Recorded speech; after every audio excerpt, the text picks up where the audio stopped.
ساتھ سلو کما رأیتمونی اصلی، کہتے ہیں نہیں بتاؤ رفع الیدین کا حکم کہاں ہے؟ بخاری مسلم دونوں میں رفع الیدین کا حکم موجود ہے، بخاری مسلم دونوں میں حدیث ہے۔ مالک بن حویرث کہتے ہیں ہم چند نوجوان تھے، تبوک کے موقع پر مسلمان ہوئے حضور کی وفات سے چند مہینے پہلے، اور ہم اپنے گاؤں ایریا سے آ کے مسجد نبوی میں رکے، آپ کی صحبت کی، 20 دن رہے حضور کے ساتھ دین سیکھنے کے لیے۔ کہتے ہیں پھر ہمیں گھر کی یاد ستانا شروع ہوگی۔ ایک اچھا ٹیچر وہی ہوتا ہے جو فیس ریڈنگ کر لے۔ آپ تو کہتے ہیں نا حضور آپ کے زمانے میں ہوتا تو آپ کے ساتھ ہی رہتا، جو اس زمانے میں تھے انہوں نے اپنے کام بھی تو کرنے تھے نا، یہ دنیا میں نظام چل نہیں سکتا۔ تو وہ مالک بن حویرث کہتے ہیں حضور نے جب ہماری حالت دیکھی نا کہ اب یہ بچے انٹرسٹ لوز کر رہے ہیں، ان کو گھر کی یاد ستا رہی ہے، تو حضور نے خود ہی بلا کے کہا کہ ٹھیک ہے بس جاؤ۔ یعنی وہ شرم و شرمی خود تو نہیں کہتے حضور اجازت دے، حضور نے کہا اچھا اب تم جاؤ۔ دیکھنا واپس جب گئے تو نماز کا جب وقت ہو، 5 نمازوں کی یہ ٹائمنگ ہے جو تم نے میرے ساتھ نمازیں پڑھی، تم میں سے کوئی ایک شخص اذان دے جسے قرآن زیادہ آتا ہے اور عمر میں بھی بڑا ہے، وہ تمہاری امامت کروائے۔ اور ساتھ ہی آپ نے فرمایا سلو کما رأیتمونی اصلی، اور نماز تم نے ویسے پڑھنی ہے جس طرح مجھے نماز پڑھتے ہوئے دیکھا ہے۔ حکم آ گیا نا، نماز ویسے پڑھو جس طرح مجھے دیکھا۔ اب اس کے بعد حضور کو کہنے کی ضرورت نہیں ہے کہ میں نماز جب شروع کرتا ہوں تو دیکھو میں اللہ اکبر کہتا ہوں تم بھی اللہ اکبر کہو، میں ثنا پڑھتا ہوں تم بھی ثنا پڑھو، یہ تو کہنے کی ضرورت نہیں ہے۔ بخاری مسلم دونوں میں حدیث ہے اللہ نے مجھے جوامع کلمات کے ساتھ مبعوث کیا کہ بات مختصر کرتا ہوں اور مفہوم گہرا۔ ایک جملے میں رفع الیدین کا حکم، تسبیحات کا حکم، ارکان کا حکم آ گیا نا۔ مالک بن حویرث جو یہ حدیث روایت کر رہے ہیں انہی سے پوچھ لیں کہ حضور نماز کیسے پڑھتے تھے۔ وہ تابعین کو نماز سکھا رہے ہیں اور کہہ رہے ہیں کہ اس وقت نماز پڑھنے کا میرا ارادہ نہیں تھا، میں صرف اس لیے نماز پڑھ رہا ہوں تاکہ تمہیں بتاؤں کہ نبی علیہ السلام نماز کیسے پڑھتے ہیں۔ بخاری مسلم دونوں میں موجود ہے، انہوں نے نماز شروع کی تو دونوں ہاتھ کانوں تک اٹھائے، مسلم میں کانوں تک ہیں اور بخاری میں صرف الفاظ ہیں کہ ہاتھ اٹھائے۔ جب رکوع میں جانے لگے تو دونوں ہاتھوں کو بلند کیا کانوں تک، یعنی انگلیوں کے پورے کانوں کی سیدھ میں اور ہتھیلیاں کندھے کی سیدھ میں، اور رکوع سے سر اٹھایا تو ایسا کیا۔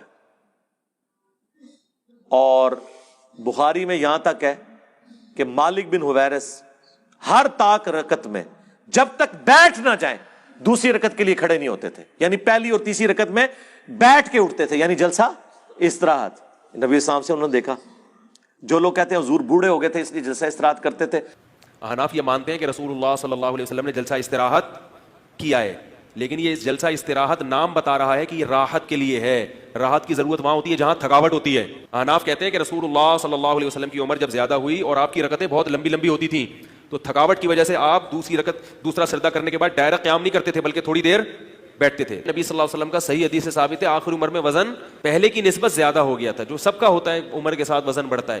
تو حضور نے مالک بن حویرث کو کیوں نہیں کہا کہ میں بوڑھا ہو گیا ہوں، تم نے ڈائریکٹ کھڑے ہونا ہے پنجوں کے بل؟ اور وہ پھر ضعیف روایت ترمذی سے لے کے آتے ہیں، امام ترمذی نے خود لکھا یہ روایت صحیح نہیں ہے۔ دیکھو اندازہ کرو، ہماری روایت بخاری مسلم میں، اور اس سے بڑھ کر بخاری میں 6251 نمبر حدیث ہے۔ ایک صحابی نے جب تیزی سے نماز پڑھی تھی، حضور نے کہا سلام علیکم کا جواب دیا، وعلیکم السلام کا، دوبارہ نماز پڑھ تو انہوں نے نماز پڑھی 3 دفعہ ایسے ہوا، چوتھی بار اس نے کہا حضور سکھا دے۔ آپ نے فرمایا تھا سکون سے وضو کرو، قبلہ رخ کھڑے ہو، قرآن پڑھو، رکوع میں جاؤ، پھر آپ جب سجدے میں پہنچے آپ نے فرمایا سجدہ کرو، پھر 2 سجدوں کے درمیان بیٹھو، پھر دوسرا سجدہ کرو، پھر بیٹھو، اور پھر اگلی رکعت کے لیے کھڑے ہو۔ یہاں تو حضور نے حکم دیا جلسہ استراحت کا، حنفیوں نے چھوڑ دیا۔ تو ہم تو اصلی روایتیں بخاری مسلم میں جس پہ ساروں کا اتفاق ہے، جسے کوئی ضعیف نہیں کہتا، اس کی تائید میں وہ روایتیں لے کے آتے ہیں جن میں اختلاف ہے۔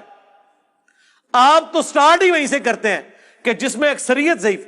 24 محدثین نے ابن مسعود کی حدیث کو ضعیف کہا ہے، 24 ڈبل 12، سوری وہ یہ نہ ہو آپ کہیں وابی کے بھی 24 بنتے ہیں اور گد کے بھی 24 بنتے ہیں، حروف ابجد، ڈبل 12، جن میں احمد بن حنبل جیسے بڑے امام، عبداللہ بن مبارک جو احمد بن حنبل سے بھی بڑے امام ہیں، امام حنیفہ کے اپنے شاگرد، ان کا قول 256 نمبر حدیث کے کانٹیکس میں امام ترمذی نے نقل کیا کہ عبداللہ بن مبارک کیٹاگوریکلی کہتے تھے کہ رفع الیدین کرنے والے کی حدیث ثابت ہے اور نہ کرنے والی کی حدیث ثابت نہیں ہے. وہ کراچی کا مفتی کہتا ہے نہیں انہوں نے سند پہ بحث کی ہے. سرکار سند پہ نہیں، انہوں نے آپ کے پورے رفع الیدین کو فارغ کیا ہے.